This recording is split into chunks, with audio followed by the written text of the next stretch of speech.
Okay, so we've got Suzanne Leopoldi-Nichols from UPS. Suzanne, thanks so much for giving us some time. Absolutely. It's my pleasure, Seth. So you are an advisory board member on the startup zone, and also, I guess, in whenever you can get around to it, also leading GPS for UPS, right? Yeah, that's actually a primary role, Oh, right? right. Yes. Area is the advisory board. So as far as GPS at UPS, take us through.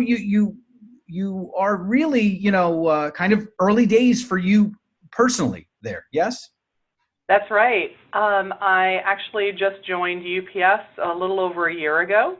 Have over 25 years, I can't believe it's already 25 years, in shared services and GBS, but am delighted to be at UPS as we have just started a very large transformation journey that is already in very short time, already showing a lot of fruit. Well, Todd, let's just dive in right there. As far as the fruit from transformation in the year that you have been there, what are we talking about? Yeah, so the organization globally has been working on transformation to be able to reinvest in UPS so that we can put money into places like R&D and to be able to expand and support our customers around the globe. And GBS plays a really pivotal role in that transformation in a lot of work, right, that was being done, in specific countries or in specific functions, has now been moving into GBS in order to help us bend the cost curve, to be able to increase service levels, and to be able to increase, our customer interactions. And so those things have then helped to fuel so that UPS can reinvest in our growth. Excellent. That's, when folks talk about digital transformation, everyone has their own definition, but that is what everyone is getting at. How can I redefine my enterprise to deliver to tomorrow's consumer? And, you said R&D a few times there, and it was one of the first things that you said. So that's fantastic. How does it break down as far as UPS is concerned? What areas are we in, both geographically and functionally? Yeah, that's a great question. So we have a pretty broad spectrum of areas that we already support within our GBS organization. We do customer service.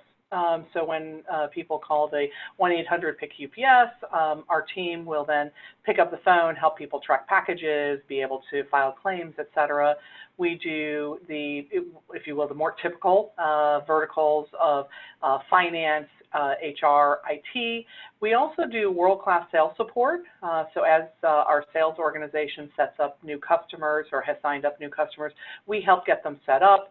We also provide a lot of engineering information. We do a lot of work behind the back office as well, but there's still a lot of opportunities for us to grow and expand within GBS and better support UPS. Before we get to those opportunities and maybe your eyes to the future, if you don't mind, I'd love to take the opportunity and learn from the 25 years of experience that you have. What were the central tenets that you came into this position with, and when you speak with your colleagues, that are the things that just must be done, no matter the decade, in essence? Yeah, wow. So you have some really great questions, Seth. I would tell you, nobody grows up saying, hey, I really want to, be in shared services or GBS, right? So as most of my peers, around the world, we fell into this. And so I was lucky enough to fall into this, a long time ago. And I would tell you that there's a lot of things that, over the 25 years that I've seen, it's still the same, right? It's still about being able to, have your stakeholders and your customers be at the center of the universe. And I think over the, couple of decades, shared services and GBS kind of went into an area of, no, you will do it our way. There are no square pegs in our round holes, and it was for quite a while. It was, you will do this or you will not play. And now, as so many companies have as well, we've started to learn that, we are the ones that need to flex. We are the ones that need to be able to understand our customers, the needs of our customers, in order to best deliver to them. And so that's been a really great, a great aha moment, I think, for a lot of my peers. And being able to communicate with folks and to be able to understand and be consultative in what we do is really exciting for me. I really love being able to focus in, listen to the stories, listen to what our stakeholders are trying to achieve, and then be able to play in this space of really trying to be creative and be able to understand how can we best, from a price perspective, from a service and quality perspective, how can we best service, our customers and stakeholders. All right. So a big piece of what we've been doing. Yeah, absolutely. So customer centricity, and then GBS creativity and flexibility. Those are the kind of the two sides that I'm hearing. And so now, as you kind of look at those opportunities, what are they? How do you see opportunity, from this moment forward? So that's the great thing about shared services in GBS. It's really, it has expanded so much especially over like the last decade. I think that it was a little stale for a while, right? It was companies didn't necessarily see the value. There was even questions about value. And now, especially here at UPS, the value is just absolutely in focus. We have seen a lot of, with the avant-garde of, RPA and a lot of technology, AI, et cetera, that area has really expanded, and GBS and shared services have really been able to play a pivotal role in that space. So we have really expanded what we've been doing, and now we have our customers sitting with us and saying, hey, what can you do for me here? How can we partner better? And now we're looking very broadly across the organization, and the people who have really gotten very mature in this space, are no longer in the verticals, right? They've toppled those down, and are now into these end-to-end type of pieces. So as an example, my favorite is probably employee services, right? It doesn't matter if you need a laptop, if you need a paycheck, if you need to be able to do an expense report. It's all part of that employee services. And so you have people who are focused on that end-to-end, as opposed to, okay, so finance, you need to do this part, IT, you need to do this part, HR, you have to do this part. And so as we're getting into that space, you can just see how enormous, right, the end-to-ends can be, and how GBS can really play a pivotal role there. Absolutely. And so that's what brings you to the startup zone, right? So now we've got this startup zone that SSON is creating. Naomi is spearheading, and you are on this advisory board. So when you realize the potential here of the startups that you could be introduced to, that could be brought in, that could kind of bridge gaps in this end-to-end atmosphere, what are you most excited about? I think that the part that excites me the most is being able to talk to people who have that enterprising spirit, and who are just really excited and have this immense energy around their ideas and around being successful in a particular space.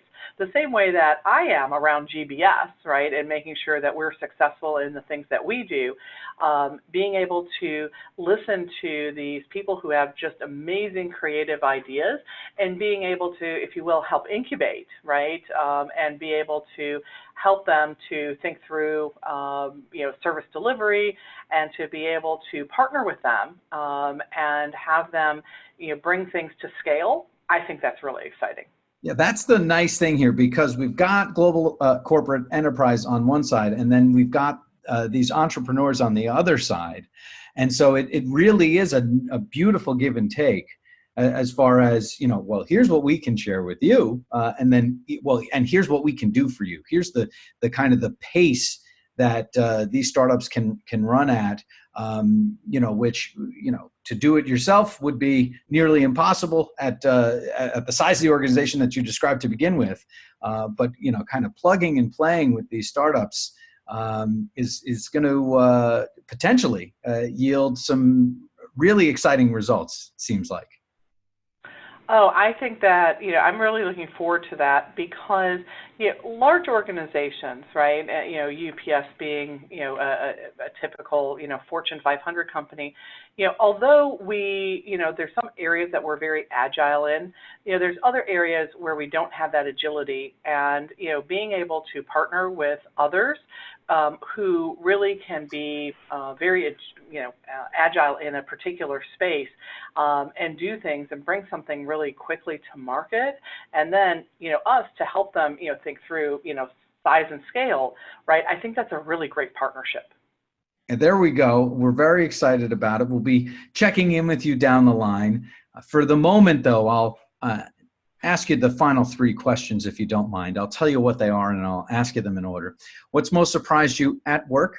What's most surprised you in life and on the soundtrack of your life? One track, one song that's got to be on there. That's always the final question. But you mentioned 25 years in GBS. I can't believe it. You can't believe it. But what has most surprised you along the way?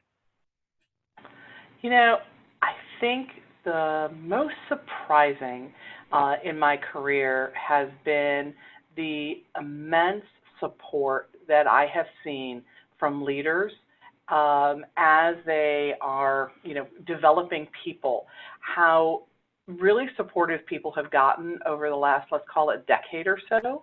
I am so thrilled about that, and the diversity and inclusion that has come together, and it's really been exciting, and I've really been thrilled in a great way, surprised how fabulous that's been. So that would probably be the answer I'd share.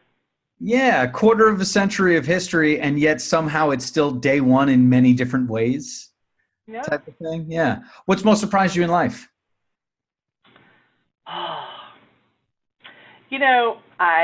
I probably have to say I'm really lucky. I'm a mom of 3 kids, and I think that the biggest surprise of my life is how much my children have taught me. It's really an amazing and very gratifying area for me. And gosh, the things my kids have taught me, from technology, from just how how generations keep getting better. That has been a fabulous surprise in my life. Generations keep getting better. I like that concept. I'm now in conversation with my sister and her 8-year-old daughter, my niece, about an electric guitar. So this is something that we weren't expecting, but it's as you say, you kind of always surprised there, right? Now let's get down. It is, and you never know where those conversations are going to go. Exactly. All right. So now let's get down to business, Suzanne. On the soundtrack of your life, one track, one song that's got to be on there. Oh gosh, this is really hard, Seth. There's a lot of great songs out there. So I can help frame it for you if you'd like. Please, why don't you? Where'd you go to school, to college? I went to school in Illinois to Barra College, and then also to Northwestern. Northwestern. So let's just say you're at Northwestern, and you're with your group of friends before the evening gets going, right? What's on in the background right there? What do you think? You know what? I'm going to go with Share and Believe. Oh, that's strong. It's part of what I've always tried to indoctrinate into my children as well, is you got to believe, and you have to focus, and you need to go after it. So I think that that's a great one for, I think, a lot of people, especially for people in this zone.